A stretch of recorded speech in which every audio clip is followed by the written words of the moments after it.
everyone. I'm Ruxandra Mercea. I come from Cluj-Napoca, and I'm on a mission to change the way teenagers learn in high school. For millions of families around the world, the problem we are trying to solve can boil down to we don't fit the system doesn't fit us, so we can't escape. For many reasons, but the four main ones are scarcity of teachers, that students still need to go to a physical school, outdated learning, and one size fits all. I'd like to read a story, one of the stories of one of our students. Being late for class is not uncommon, and it is unlikely that I have done the homework. Some days I can barely focus. What subject is this again? My mind is elsewhere, on the track. Coach says I just need to put in the hours, practice, that I can compete professionally. But I want to finish school as well, even if it's just something to fall back on. Adults say you're 17, nearly an adult. You have to find and manage your time, but there is no extra time. There are only 24 hours in a day. Truth is, I'm struggling. Nothing is working, and I'm terrified that I will fail. My ambition doesn't fit the system doesn't fit in with me, but there is nowhere to escape to. So our purpose, the Spark purpose, is to be the right kind of school for families around the world that need to escape the educational system. And we're talking about millions that need top quality teachers. They need content accessible anytime, anywhere, adapted to the way the teenager brain learns. And we do need a new way of educating. We have in the B2C two audiences, the students and the families, and 7 main reasons why these families don't fit in the system. But I'd like to talk to you today about the B2B audience, which is the most potential for Spark to scale and help schools outgrow their boundaries.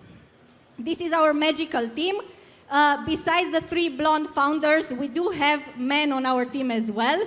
And we are building an incredible school for our young people at home. And I want to show you a little bit of magic about what Romania does. We started in 2021 with 1 country. 2022, we scaled.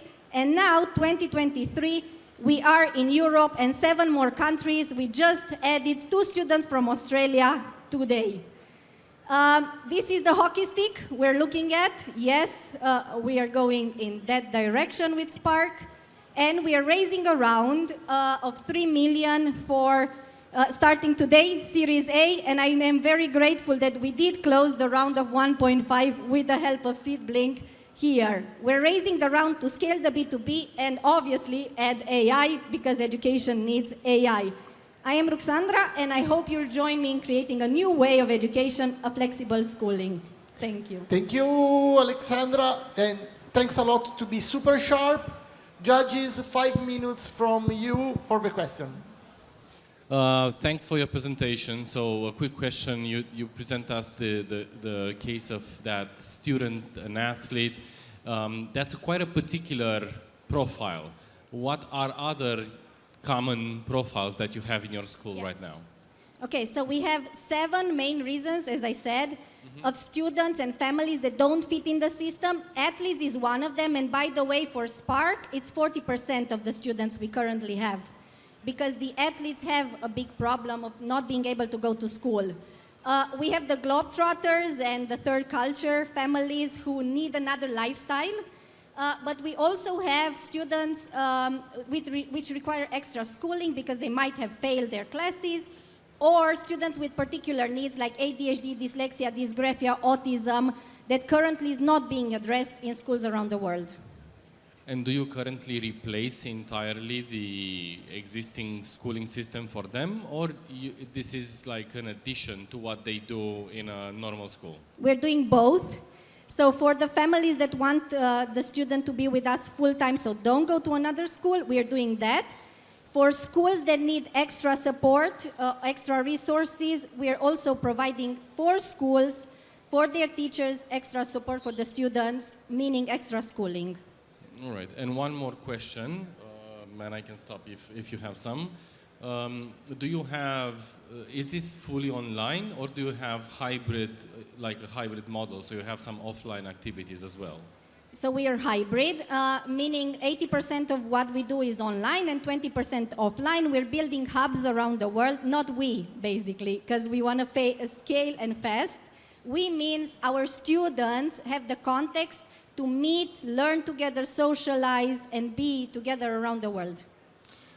And I can stop.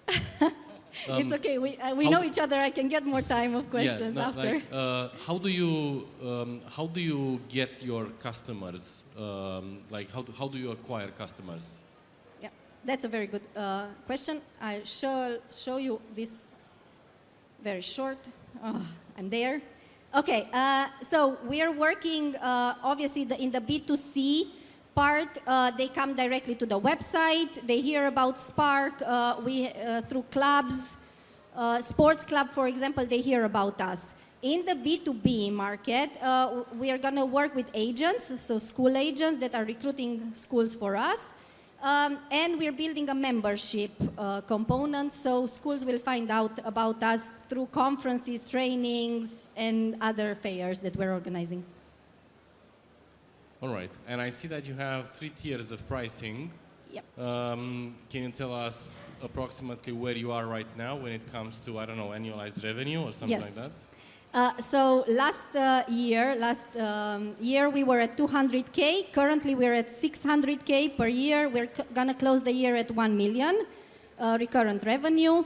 And we do have 3 types of pricing because we're implementing a flexible schooling. So we do need to be flexible in terms of how much families and schools get from us. All right, thank you. How is it divided between B2C and B2B? Because I'm critical about mixing the 2 models because I think at this phase you need to focus on one of them. So how do you split them? So Mihnea, basically everyone tells us that you need to focus. So we're challenging that. I've heard this from most of them. So how are we? We are going to create synergies. So B2C is going to go at 40% of what we're doing, and 60% is going to be B2B. In the B2B, we will have millions of students on our new platform, and we're going to cross-sale and upsell to them. So, yep. I'm not challenging it. I'm just asking. No, we are challenging the fact that we are gonna be a B2C and B2B type of school. Congrats, Ruxandra, for the progress. Is there any churn rate? You reach almost 300 students, and what is your main learning from about the needs of these clients? Yeah. So we've learned a lot in the last year. It was a very fast-growing year, building the team, building the platform, building the courses, bringing new students in. And I want to congratulate anyone that does a startup. There are all these priorities at the same time happening. The churn rate is 6%. What we've learned is that the students need to be matched with this style of schooling. Okay, it's not for everyone. So that's why we are, and our purpose is to be the right school for the families that need us. Thank you.